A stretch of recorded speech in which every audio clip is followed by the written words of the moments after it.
shooting down in the woods. He wouldn't leave it even if he could. 'Cause life is good, yeah! Hickok45 here, your internet shooting companion, coming to you from Middle Tennessee, deep in the woods of Middle Tennessee. Yes, the home of Alvin York, Dolly Parton, Davy Crockett, and numerous others that I could mention that we're proud of. Yes, here in the woods, talking to you again, rambling in the reloading room, enjoying the ambiance out here. Of course, I would never be enjoying a good cigar, would I? I would never do that. And fondling a fine firearm, actually, as I speak with you. You know, I think I decided that, since I'm not doing this every week, it's a kind of an irregular thing. And it's kind of weird to talk about a gun, cock it, and then expect you to get it, and then you don't get a chance to guess. And then, I don't know, it's just gotten kind of weird the way I changed the format a little bit. So, not that any of us don't enjoy hearing a firearm, of course, thinking about it. Tell me if you'd rather I go, do that. But I thought maybe I would just have a kind of a firearm of the week. I don't know if you ever listen to, well, you probably don't if you don't enjoy a cigar, but the Cigar Dave show, I catch him occasionally on the weekend, and he starts the show, I don't know, somewhere early in the show, lighting up a fine cigar, talks about it and everything. Maybe that's what I should do with the firearm of the show, more than just try to fool you. Just let you know that I have a fine firearm, and I do. I'm out here in the reloading area, kind of, and I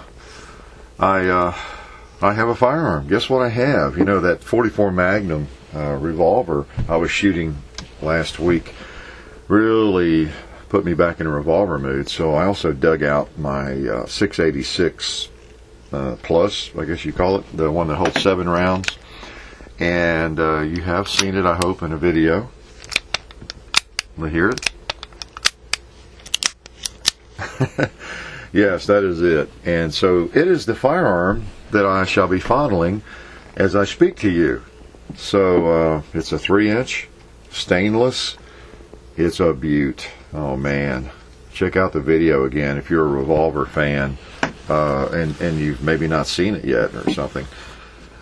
You better have seen it if you're a revolver fan, even if you're not a revolver fan. As I said in the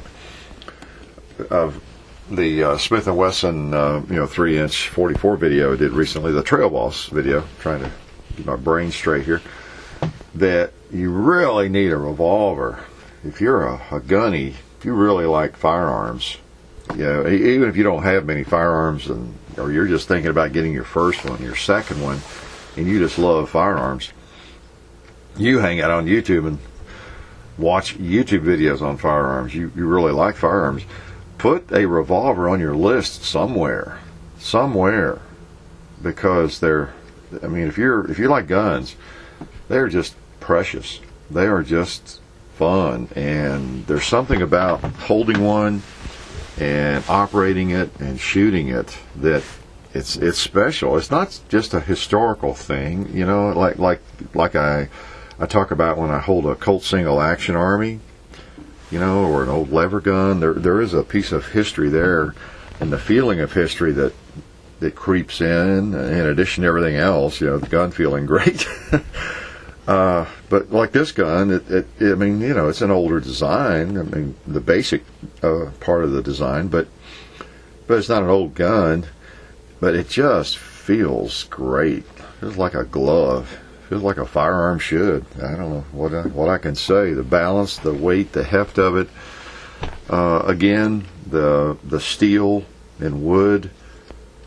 There's nothing like the modern polymer firearms. They're just an incredible innovation. But there's also nothing like a good steel gun. Just feels good. 1911, one of these revolvers. They all have their deficiencies. They have their limitations. But man, they are fun to shoot. They're great. So anyway, as usual, I digress and get off in 40 different directions, don't I, as I start chatting with you. But anyway, I do have this revolver, this specific revolver, this 3-inch 686 7-shot revolver in hand, and handy here. Here it hit the wood. Reloading bench. By the way, this reloading bench, if you could tell from the few videos that we did out here, it is very solid. I could stand up on it, jump up and down on it. When I built this, I made sure it was very solid. I built about 3 reloading benches in my life, and of course it goes all the way across the shed, the end of the shed here, and I have it well supported because I knew I'd be bolting presses onto it, and resizers and different things where you end up putting a fair amount of force on. There's nothing worse than having a reloading table that shakes and gives and moves around, and you feel like you can't put all the pressure you need on it. So this is definitely like a rock, no doubt. It doesn't give, doesn't move at all. But yes, the revolver's lying here handy, so that I have something to hang on to here while I'm chatting with you. Yeah, I just got in the mood. Thought I'd come out and chat. It's kind of nice. It's kind of interesting. You guys are out here in the barn all the time, and all I have to do is come out here and talk to you. It's kind of weird, huh? Thanks to technology. This is kind of a strange proposition, I guess. And I don't know, I kind of enjoy it as I do it, and maybe I enjoy it more now when I quit doing it every week. It's just kind of whenever the mood hits me. I got a couple things maybe to talk about, and probably makes for a better show, quote unquote. I don't know, maybe not. I'm going to ramble either way, right? And talk about some irrelevant stuff, So, the hardest part about this is when, people like for me to put in kind of an index, table of contents, in the description. How do you do that? Like these first 5 or 6 minutes I've been talking, I've talked about everything. So it's hard to do that. Something you actually are interested in hearing, you might not see in the table of contents. So just bank on that, I guess. But it's nice to come out, and people have asked and talked to why I don't have the camera set up and everything. Well, and make a vlog out of it. Again, that would be a totally different thing. I wouldn't be as likely to do it. And we do vlogs, and when we feel like it, and I can do this when John's not around. I don't have to be concerned about the camera. I can just come out and chat with you. Which brings up that issue. Some folks seem to get the impression that if we do a particular type of video or do something, it replaces another option, or we can't do something else. It's like we're only allowed to do 3 videos a week or 2 videos, and if you do this, you can't do something else. Which I guess is part of the partially indicated by the should haves, that you see in comments on some video. Oh, you should have done it this way, or you should have done this, or you should have included this, or you should have compared it with this and compared it with that. And you can never do what every individual wants. Of course, we do what comes to our mind and what sounds like a pretty good idea to us, and what we can do, and with the priorities that we have and time we have, and the various firearms we've got coming or that we have, and I spoke about that, I think, in the last show, about the somewhat randomness, the random nature of it. I mean, it's not totally random, but there is an element of randomness, to it, depending on what guns pop up for us and things like that, and what mood I'm in. Like with the 44, I told John, I'm in a mood to do some revolver stuff. When the 3-inch gun we've not done. I've had some people request it. It's shown up in a few videos here and there, and never even done a first video really exclusively with the 3-inch 44. And I looked forward to that. Got a bunch of ammo out that I knew wouldn't shoot it all, and I just get, I'm like a kid. I really am. I know I get giggly. I just like to shoot, and when I get a gun that I'm enjoying, especially targets I enjoy, it's fun, you know. That's why I've got a room full of ammunition and a bunch of firearms. I enjoy what I do, enjoy the hobby, and as much now as ever, you know. So you young people, you know, if you think you like guns, you enjoy it. Be careful with it. Be smart about it. It's not something that you're going to probably get tired of. That's all I can say. You know, unless you get too maybe one-dimensional. That's one reason I guess I enjoy firearms. As you know, I have a wide interest in firearms, and I'll go from various firearms. Like the videos that maybe are a little indicative lately, because we make a lot of videos, and most of the shooting I do is in the videos. You know, unlike a couple 3 years ago, of course. And so you more or less have a window into the shooting, the majority of the shooting that I do.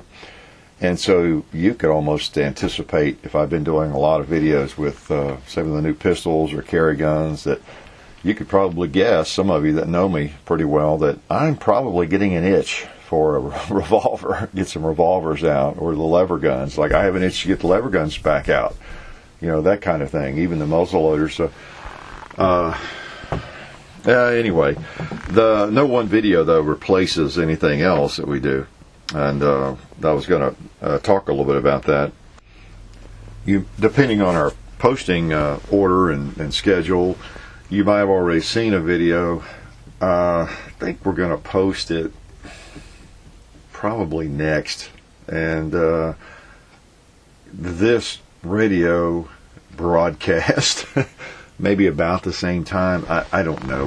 We do these things, and most of the time we go ahead and post them, and sometimes it's a few days, or it could be a week or two, depending on what else is going on, what else we've done, and we try to have the variety. I've spoke about that before. We have a couple of videos in the can right now, but we've just posted something that's a little bit similar or whatever, and you know, so you know, just try to have a little bit of variety. Not that it matters a great deal.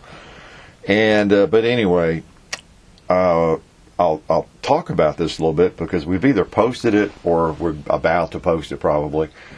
And we have talked, John and I, for probably months about another type of video. Not that we have trouble figuring out what kinds of videos to do. I mean, we just get the guns out and do. We've got so many different things we do and enjoy doing, and people seem to enjoy. We could take the same gun and do a not a video with it. You know, some of you may have seen those. We don't have too many of those, but we have actually a playlist, I think, of not a videos. You know, how crazy is that? You know, woods walks. Pull and shoot, or quick and dirty, whatever we call those, you know. And of course, the first video with a particular gun, a chapter 2, maybe a long range shoot. So you know, we can get the most out of a gun doing a lot of different types of shooting with it, and just, you know, thoroughly enjoy that firearm and let you visit us while we do that. Well, y'all that have been around a while, you kind of know the pattern of the main videos. We don't do a 230-yard video with everything, and have not yet done a woods walk with everything. We have a lot of those we'd like to do, but the chapter 1s are the first video, and then the chapter 2 videos are kind of our, I don't know, bread and butter, whatever you want to call it. You know, if you've got an interesting gun, I guess most people like to do a couple of videos with whatever it is they have. And the chapter 2s, you know, work out really well. I enjoy doing those. It's kind of nice because in the first video we try to give you, you know, the basic information on a firearm and shoot it, and just, you know, give you a good look at it and everything about that. In chapter 2, mainly just shoot the thing, and kind of also serves as a cleanup video if there's a couple things I forgot to tell you, or if we've been getting a lot of questions, you know, in the first video about it, about something I forgot to say, or something you're just curious about. I try to remember that and maybe address that in the second video. And then it could be that I've shot the gun some between the two videos, can give you some more insight about how it's performed, you know, that sort of thing. And then with the other things we do, it just depends. But we have toyed with another, I don't know what we call it, just another type of video, and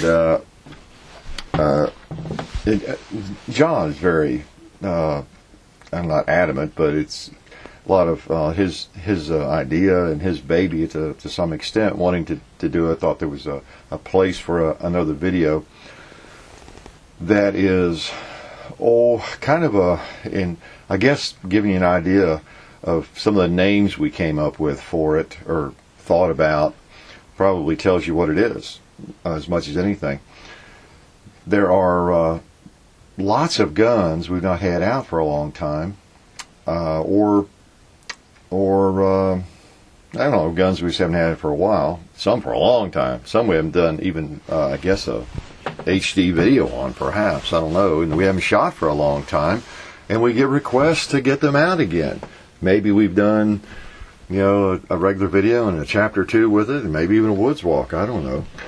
And so, well, get that thing out and shoot it. People want to see it. They miss it or whatever. And I love to shoot it. So rather than just do videos, keep doing the same thing, we want to do something a little different with it if we're going to get the gun out again. So anyway, for a variety of reasons, we're thinking that there's a place for a video that, like, kind of an essentials or a quick and dirty, like say the 686, for example, 686, the essentials, or 686 quick and dirty. Well, we came up with a different topic, which you've seen probably already, the rundown. Kind of give her a quick rundown of this gun, and not just something extra, another, chapter 3, so to speak, but a video that is extra in a way, but it also is kind of the whole package, but quicker, quick and dirty, kind of a quick and dirty look at it, And of course, a lot of, I guess, gun reviewers wouldn't even have to do that, or they wouldn't have to think about something like this, because maybe what they do is like that anyway. They may typically do a 4, 5, 6 minute, 7 minute video on a gun, and that's it. Well, me, I shoot and talk, and may have a 20 or 30 minute video on a gun to start off with. And then the chapter 2 may be 20 minutes. It just depends on what the gun is and how many magazines I have for it. That's a big factor. How much shooting I do. And I don't get in a hurry. I just go ahead and shoot and talk and blab, and without trying to go for 40 minutes, of course. Well, we thought that there's a place for another video in there for the people who really don't want to hear me yak and shoot for 20 minutes. I don't know, 25 minutes, maybe some of the young people, or people that just would like to see another video on that gun, or within 7 or 8 minutes get pretty much the whole piece of information about that gun, see it shot, and go on, then come back later and see the other video. I don't know, not sure, but we're going to do it and just see, if people seem to, like that too. If nothing else, it's another video with that gun, a different type of video with that gun. It may look like I'm in a hurry, not really in a hurry. Just want to try to give you the whole enchilada, in a shorter time period. Okay, so not that I'm going to change my style. That was one of the concerns I had. I told John I don't want people to think that I had a dream and someone came to me in a dream and said, "Hickok, you talk too much. Hickok, you shoot too much. Your videos are way too long, Hickok. You got to do something about it." No, it's not the results of that. It's to give you something a little different, and I know they'll look at a gun, and then maybe there's a segment out there that would just enjoy that better. They don't really care to see me go on and my usual style. I don't know. But it doesn't really matter. We're going to throw it out there, and it's going to give us another opportunity to get guns out and give another look and show. And we've done one, you may have already seen, with the replica World War I 1911, and it was fun getting that gun back out, and doing another video with it. I'll tell you that. It's just fun. So hopefully you see the place where it's going to be a little bit different, and otherwise why do it? But it is going to be a little bit different, as you can see, and take it for what it's worth. Again, no video we do takes the place of any other video. We're going to get around to everything eventually that we can, and have a lot of guns that have been offered, and we try to prioritize those too. Guns that make sense, that we're getting requests to see, and that we want to shoot. And to be honest, as you know, again, if you're listening to this, you're one of the, I guess, hardcore viewers. You're probably fairly savvy, and you understand that we're going to focus more on firearms that more people are interested in. Let me think about it. I could do 10 different firearms that no one's ever heard of. I mean, it would please some people to no end, of course. There's somebody somewhere that is just madly in love with some firearm that was manufactured for 3 months, and then went defunct, but they've got 5 of them and they're serious collectors or something, and they would just be ecstatic. In fact, they might be the one leaving messages all the time to do that gun, but by and large, I'm not going to be afraid to do something unusual, of course, but why do guns that are just very, very limited in appeal and interest? I mean, we could, like I say, anything we do doesn't necessarily replace or obviate the ability to do something else, but we get so many requests for so many mainline guns that we feel like we should probably address those as much as we can. A lot of the guns that we've done are really because of requests. Again, I said before, we didn't really start out here to do gun reviews or to even do that. We just kind of showing guns I have, guns I like, and what they do and that sort of thing. How we got started. But it's gotten to be kind of fun to look at other firearms, and I have firearms that I would not own if it were not for that. I have, who knows, 6, 8, 10 guns I would not own if it weren't for this project. It's just that. It's just kind of the way it is. Trying to accommodate some of those requests, and that's kind of how we're operating. But anyway, we're gonna experiment with this additional format a little bit, and it's kind of fun. It's going to give us an excuse to get out firearms that I miss. I'll tell you that, because man, I really do miss some of the firearms. This revolver I'm fondling right now, I haven't shot it in a good while, and I miss shooting it. Would like to do some kind of video with it. I don't know. Maybe we haven't even done a chapter 2 with it. I'll have to think about it a little bit. I guess we have, but so we're gonna explore that a little bit.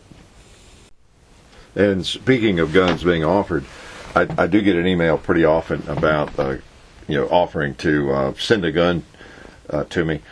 We're still not accepting those, unless it's local, Middle Tennessee. It's just I don't want to get into shipping guns and back and forth to people, individuals. Right now it probably would make sense in some cases, and boy, people are just offering them out of the goodness of their hearts, and everything.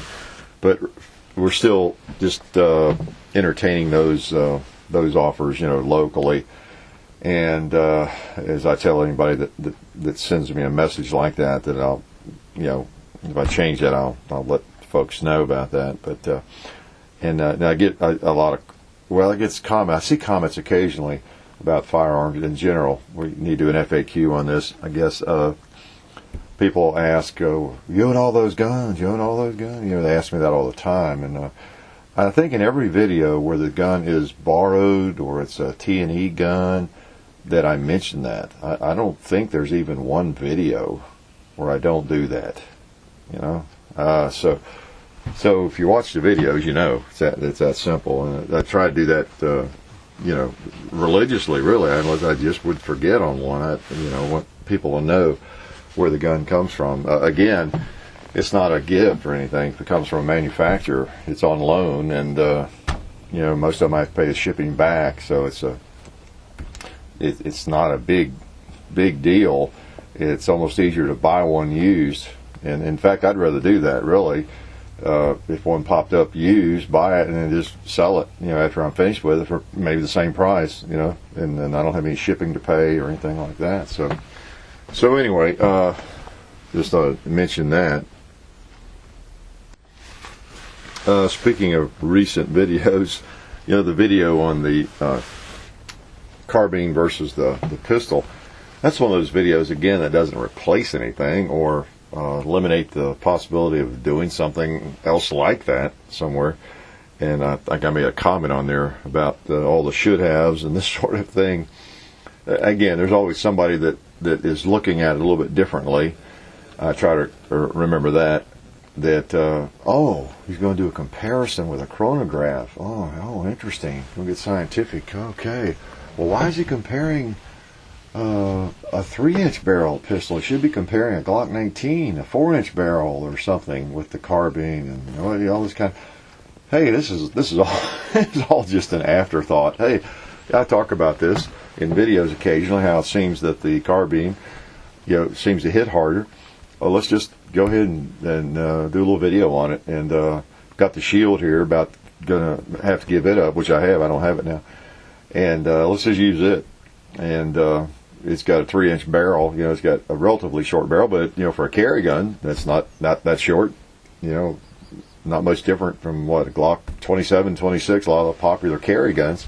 Let's just compare with a carry gun and popular carry gun and the carbine here, just for kicks and do it. Didn't even think about a different pistol or the barrel length of the pistol being a big issue. Just want something with a short barrel to compare with the carbine and see if we can tell any difference, and then chronograph it.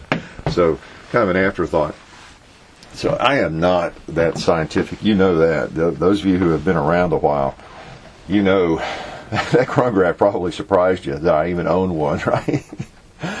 And as I said, I think in a comment, John, I don't think John has even seen that chronograph.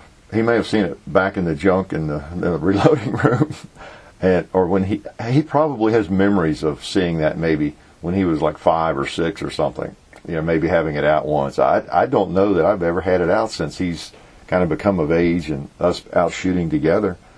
I really don't. Maybe I'll ask him about that, but I think it's basically something he's hardly ever seen.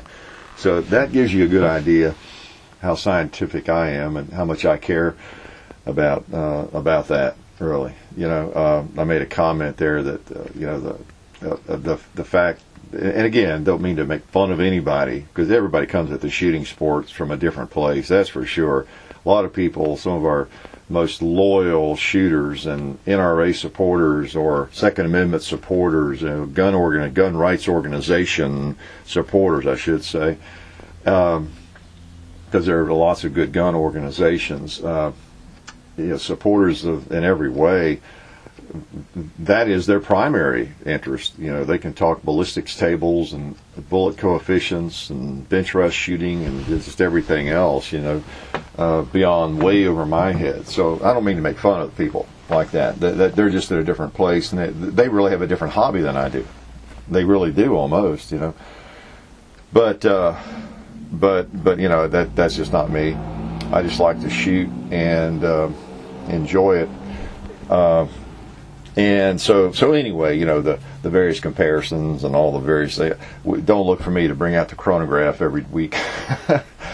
However, it is simple to do. And, there are some other things that might be kind of interesting that you all would find interesting, and I would find. If I find it interesting, I know a lot of you will. Some of the chronographing find interesting. So I will capitulate there a little bit.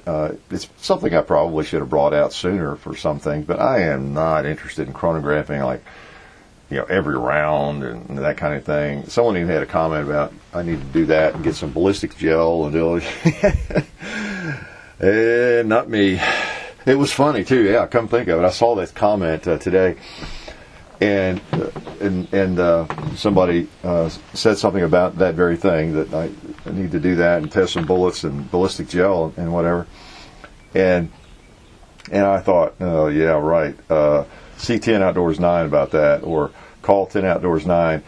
I mean, exactly what hit my mind. If I was going to leave in fact, I thought I almost would leave that comment, that reply to it. I looked down, and someone had said exactly that. See 10 Outdoors 9. It was funny. That's just not me, really. It's not. But there are people that do that. That's the beauty of the internet and the YouTube world. And it's another reason I hate to see people criticize other YouTubers. Now, there may be a few that deserve it, but I delete critical comments. I delete most comments about other YouTubers because they end up in arguments and disparaging remarks being made about them because someone else has said something nice. You all know that. I've talked about that before. Someone pops on there and says something about a good review that nothing fancy does, and then 10 other people come on, seize that moment to criticize him or FPS or whoever it is. So and I've talked to them about that. I know they do some of that too, just delete stuff because it ends up negative. And it's crazy. And just like if someone says something good about me on their channel, well, and someone I've blocked or made mad, they're going to seize that moment to hammer me on their channel. It's just so that's just the way I kind of operate with that. But anyway, that was funny. That someone was reading my mind, and you all know the YouTubers. You know what everybody does. Everybody does different things. I kind of got off track, lost my train of thought. But that's the beauty of it. It's really neat. There are people, and you know who I'm talking about, that do extremely thorough reviews of guns and knives and everything else. Extremely thorough, almost painfully thorough, and that's great. There is a place where you pick a model of a gun or a knife, and you can go get everything you want to know from someone who's very, very knowledgeable. That's the beauty of it. And then I do a different level of information, and do different things. Then other people, they do their thing, and so you bounce around, and nobody's really in competition. If I'm looking for information on a 686, I really like the 686. I want to see some videos on it. Well, I would like to see several videos, and don't necessarily want them all to be the same. I just see somebody give me more information than I want, maybe. And then someone else maybe shoot it more. Maybe someone else shoot it at a different range or a different distance or something. And somebody else do something else with it. And somebody else give me close-ups I haven't seen before of it or something. I don't know. So that's the neat thing about the Internet. I think the Internet will survive. It's really cool having all these options. So pretty cool. But anyway, we'll probably get out to Crony every now and then. There's some things I would find interesting. Maybe do a little comparison. But don't look for for that to be a mainstay with all kinds of little detailed comparisons and things. I probably need to get a different chronograph one of these days, upgrade that thing. Speaking of the 44 video, I talked about this a little bit in that video, and I guess most of you who have seen, if you've seen all the 44 Magnum videos, you probably know a lot of this, but I thought I'd talk a little bit about my love of the 44 and my history. I really got started early with the 44 Magnum, and reading Elmer Keith, that'll do it. I'll tell you, that will do it. Read Six Guns by Elmer Keith. You'll get hooked. And know the book, Hell, I Was There, by him. He was a very interesting fellow. And but anyway, the kinds of shooting he liked to do and everything, it was right up my alley. And I just had a 44 Magnum. My first 44, I don't know if I've talked about this before, was actually a Ruger Super Blackhawk. Bought it in Franklin, Tennessee in 73, I guess. Early 74, I don't know. probably the winter 73, 74. I bought that gun, and boy, I was in hog heaven. I had a 44 Magnum. That was a single action, and shot that thing a lot. Then I was fortunate enough in the fall of 74 to find a Smith & Wesson, which was not easy because Dirty Harry had basically taken them off the shelves. The popularity of that movie in the 44, everybody was on a waiting list and everything. So the one you see in my videos, the 8 3/8, that's the one I bought in 74, October 74, that I have shot so much, beyond 70,000 rounds. Now it's probably up to 75,000, but somewhere between 70 and 80,000 rounds now, and almost exclusively, cast bullets. And that's one reason the rifling is still just great. The barrel's fine. It's just as accurate as it ever was, best I can tell. Shoots wonderful.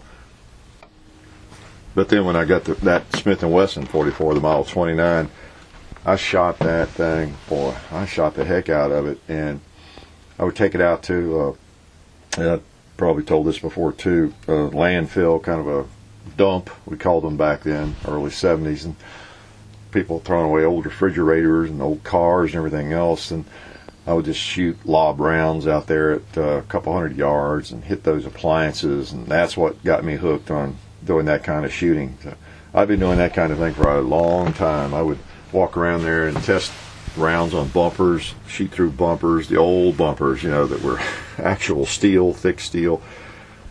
So I did a lot of early testing of rounds with 357 Magnum and 44 Magnum.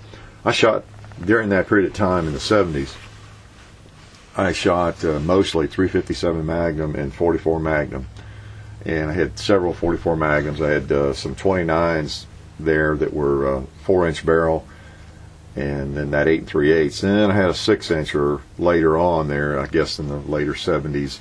I would shoot some. I had a blue one, and then I had a stainless one in 6-inch. But the 44 has been a friend for a long time. I've launched a lot of 240 grain cast Keith bullets through those things. If I had a nickel for every one I fired, I tell you, I have wasted my youth firing bullets. No doubt about it. But I had a great time with those 44s. It's just will always be a special round for me, because of the history I have with it and the history the round has, the gun has. It's just a nice cartridge, nice caliber. As I say in that video, you can load it down, you can load it up.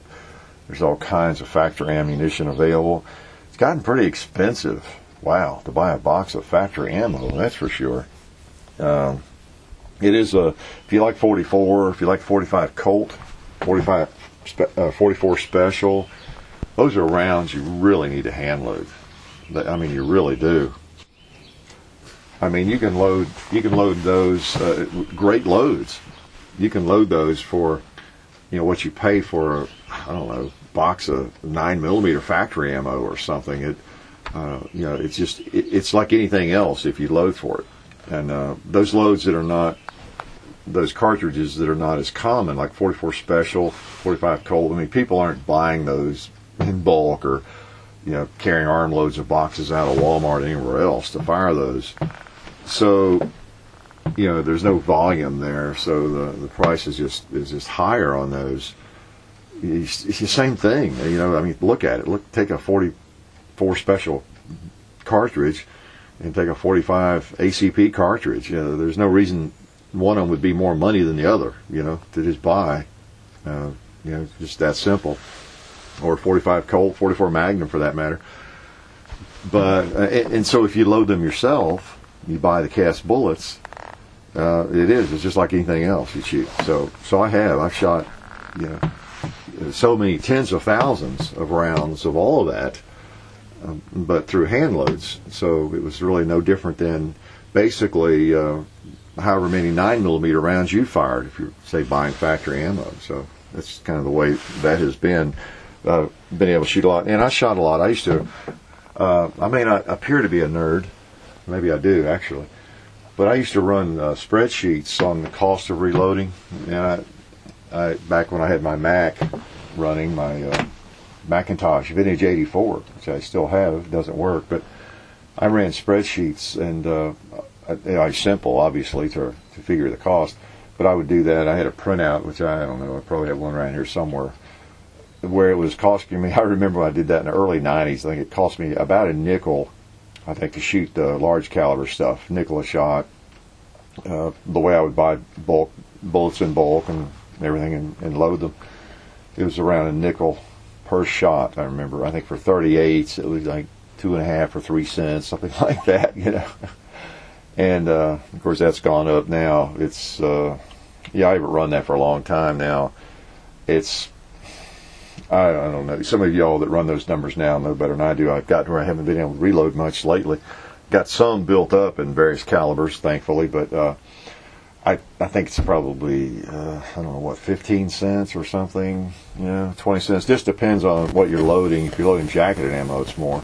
But if you're getting cast bullets, buying them in bulk, buy them by the 1,000, same with primers and everything, it's about the best you can do. I could run the numbers, I could figure it out again, but that way you can shoot more, and you can shoot the cartridges like 44, 45 Colt, 44 Special, and it's just irrelevant that it's one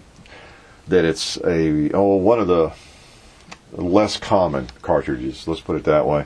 It makes no difference in cost then, whereas you go look at your local gun store and you look at a box of 45 ACP and a box of 44 Magnum beside it, there may be quite a bit of difference.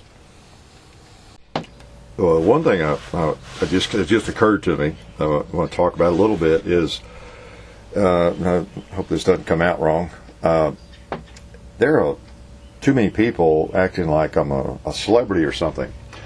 And yeah, we've got a lot of videos out there, and I guess if you're searching for certain guns, my face pops up quite often. But as I say, I'm just a computer screen celebrity. It's kind of funny.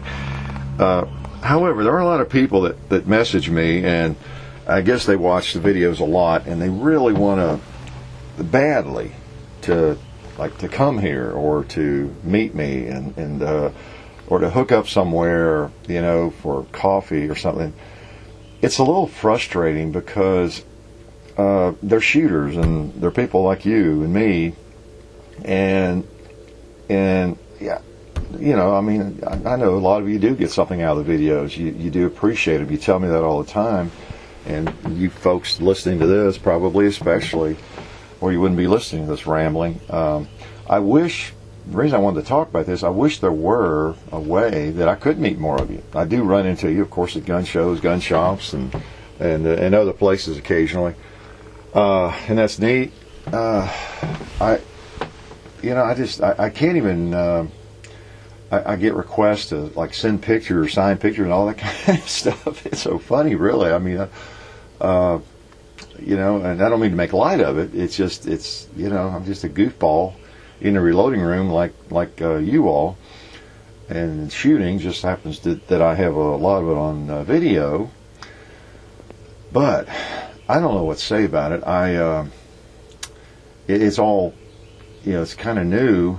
I mean, I've had my little 15 minutes of fame a couple of different times, in sports and some computer stuff, and so I know how this kind of stuff works. I'm a little bit frustrated that I can't meet more of you, and I don't know if you have any ideas. I would not mind having some kind of a meet and greet or something for you, especially people locally, Tennessee or Southern Kentucky. I'm not sure how to go about it, but I just have so many people that message me, and I have to say, I don't know, even locally, that want to meet, and I've done some of that actually. I've met a few people here and there for breakfast and different things, and I'm perfectly willing, come talk guns with anybody. It's just kind of hard to work that out, and it's kind of a crazy thing, really. This little bit of celebrity that's come our way. But John and I both be glad to come and I don't know, maybe come somewhere. John's talked about possibility of us just getting a table at a gun show, or something, and because I run into a lot of it at gun shows, but I go to gun shows, look at guns, look for some buys on ammo. I'd feel a little bit silly, I think, sitting at a table waiting for somebody to come by and wanted to talk to me. I don't know. That would be pretty funny, because 8 out of 10 people walk by and, who are you? What do you got? What are you selling? Well, nothing. I just thought I'd land in one place here, plant myself, so that some of the people that wanted to come by talk to me could do that. Oh, really? Why they want to talk to you? Who are you? Well, I'm not really sure who I am, and I'm not really sure why they want to do that. But I don't know. If you've got an idea, especially, again, you people locally, I'd be glad to, if we had a place where we could just kind of meet sometime, we could plan, I guess, somewhere, just to meet, and anybody wants to come talk guns, I'm game. Especially this summer, things will slow down a little bit. But anyway, it's a little bit frustrating, because I have to say no to people or kind of worm out of it, because I can't do it. I can't just drive somewhere to Cookeville, or Bowling Green to have lunch with people and meet all the requests I get. So it's kind of weird, and I know it's neat, it's cool. I mean, the people that I communicate with sound really interesting. They're just gun nuts like me, and enjoy the videos and like to sit and talk guns. So I don't know. I'll figure out something. That's what the YouTube thing's about. Of course, we're on YouTube. There we are, and it's just kind of hard for us to get around to everywhere.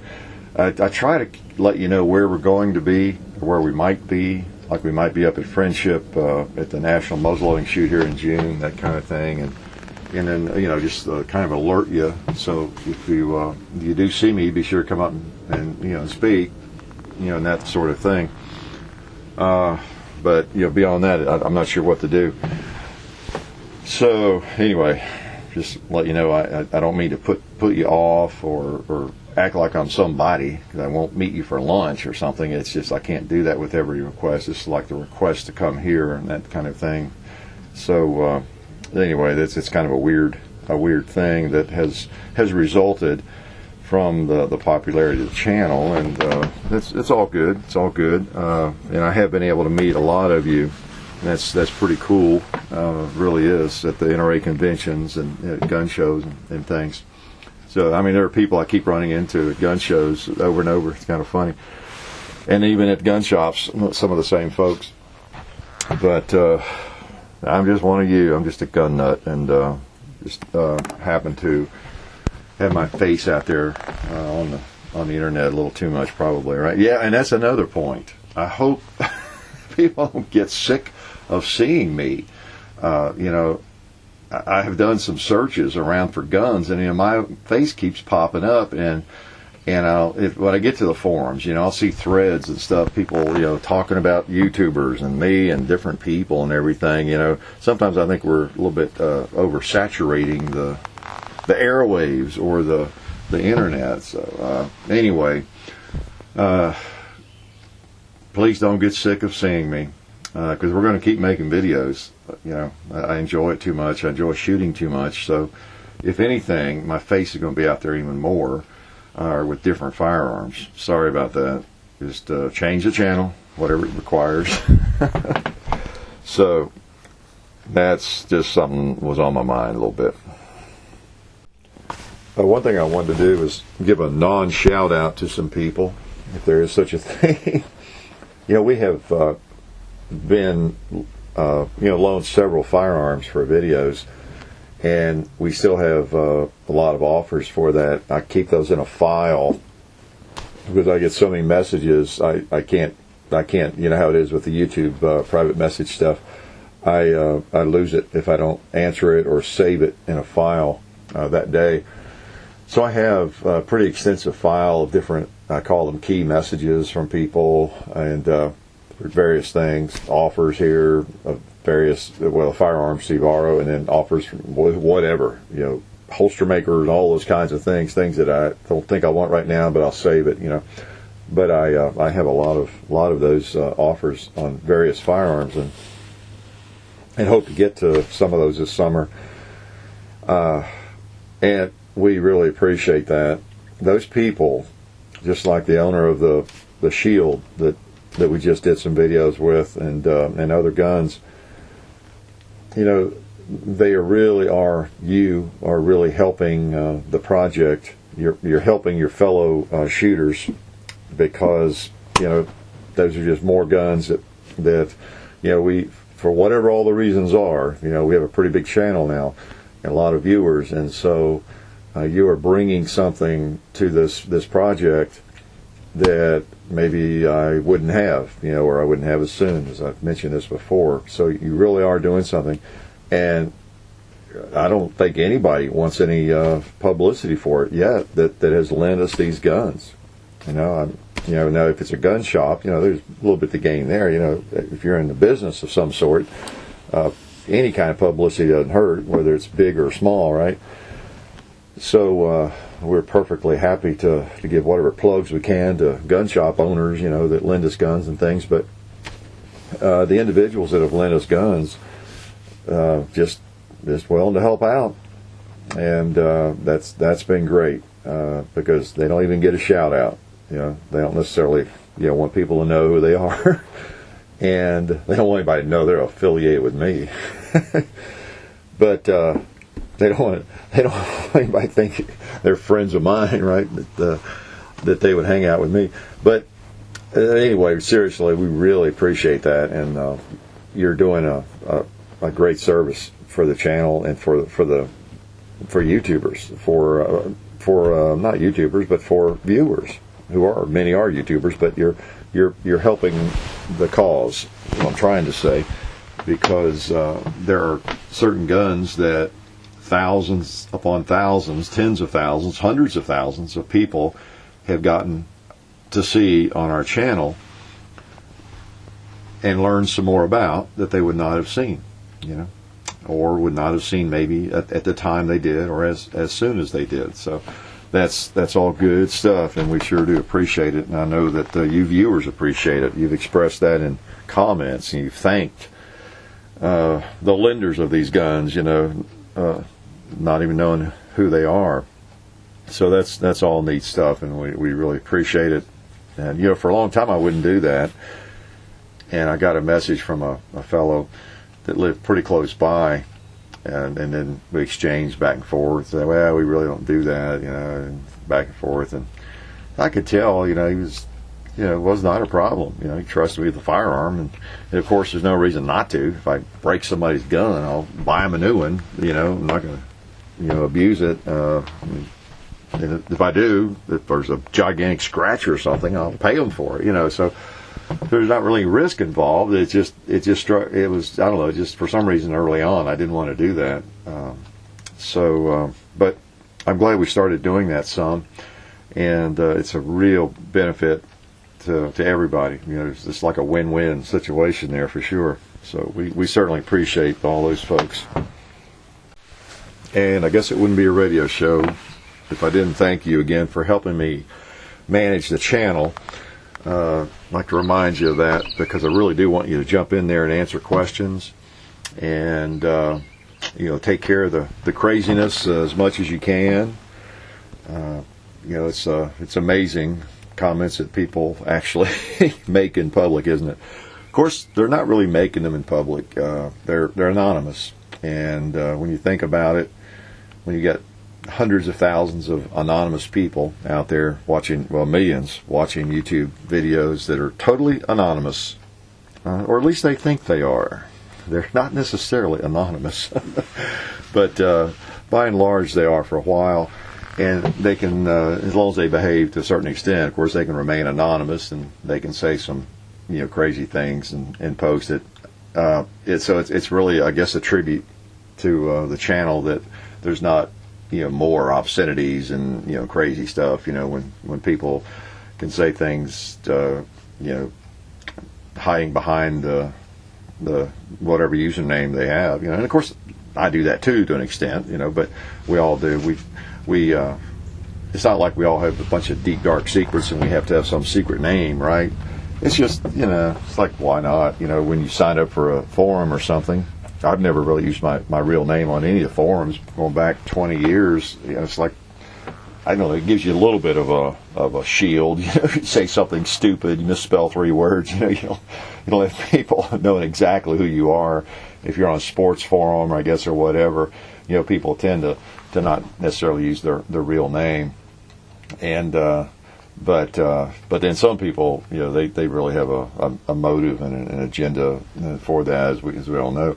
But by and large, it is pretty, I guess, commendable that things are as sane as they are on our channel and others. Where basically we're all semi-anonymous. And so I appreciate you all helping to manage that and answer questions. And you're not going to always agree with me, but go jump in there. That's, give your opinion on things. And I try to stay out of the, contests, arguments, and that kind of thing. I'm trying to get better about that. And, and not delete things unless there's a reason to, unless it gets crazy. And again, as I've mentioned before, if there gets in some crazy argument for whatever, somebody getting really wild and crazy and stuff, I'll go through maybe and just delete the whole chain, of things. And some of your comments might get deleted in the process of that. If you were maybe you were the one's voice of sanity in that crowd. So nothing against you. I just made to delete the whole thing or something, an exchange, or if somebody comes back and gives you a really hard time and says something outrageous and all that, I mean, you just delete it all, so everybody's not wanting to wondering who you were talking to when you were just trying to calm them down, or I don't know. And as I've said before too, there are reasons. Sometimes I'll delete things that I don't even explain why. It's just I don't want the train of thought going in a certain direction. Again, it's not because of some weird KGB situation or anything. It's just sometimes there's a train of thought that might go in a direction that it just might not be the best thing for the gun community or the channel or whatever. And there's not many things like that, but it could be. But by and large, I'll stay out of it, and y'all help me manage things if you can, and kind of police the site as best you can. That's one thing you really can help. You can really be a helper. I mean, a lot of you have asked me anything you can do, send me, and all this sort of thing. That's something you can do. It's a lot of videos and a lot of people seeing them every day and leaving comments. So any help you can do there, answering questions, that's good. A lot of people I've noticed lately, since the new format conversion, have a hard time getting a message to me. It seems like they're not sure about this, so they leave it on the home page. You got to go over there and I think see, I'm not looking at it right now. It's in the house, the computer, but you have to click on an arrow. Where is it? It's over to the right, like under my name, I think. But you got to click if you're trying to send a private message, and it gives you the options of either sending a private message or subscribing or something. I don't know, but there's a little arrow there. It doesn't jump out at you, and so there's no button now that says send a message that you click on until you click on that little arrow. If you're one of those that's been having trouble finding that to send a message. Because I see people saying that every now and then. I don't know how to send you a message anymore, so I'll just leave it on the home page. So I appreciate everything you all do to help me with that. And better wrap this up. I've gone pretty long, rambled a little bit too long maybe. But hope you all get a chance to do some shooting and enjoy the sport that we all love. And you do really enjoy it, or you wouldn't be listening to this. So get yourself a firearm and get to a range, and I hope you enjoy shooting it. I'm enjoying this 686 here. Hear that? Yeah, that is a sweet one. Nothing like a 357 Magnum. It is another really versatile cartridge, isn't it? Maybe one of the most versatile cartridges all kinds of things. I look around here, I've got 38 specials, so light that a young child could shoot them. And then I have some really hot 357 Magnum rounds that will set you back. They really will. You feel like you're shooting a 44 Magnum. So it's quite a versatile little gun and a lot of fun to shoot. So anyway, hope you get a chance to do some shooting. Hope you didn't fall asleep listening to this, or if you did, maybe that was the primary benefit of my doing it. It helped give you some snooze motivation there. So anyway, take care and enjoy your firearms. Try to represent the shooting community with some dignity, and we'll all be the better for it. And I'll talk to you later on. Take care. You've been listening to the Hickok 45 radio show. See you on the range.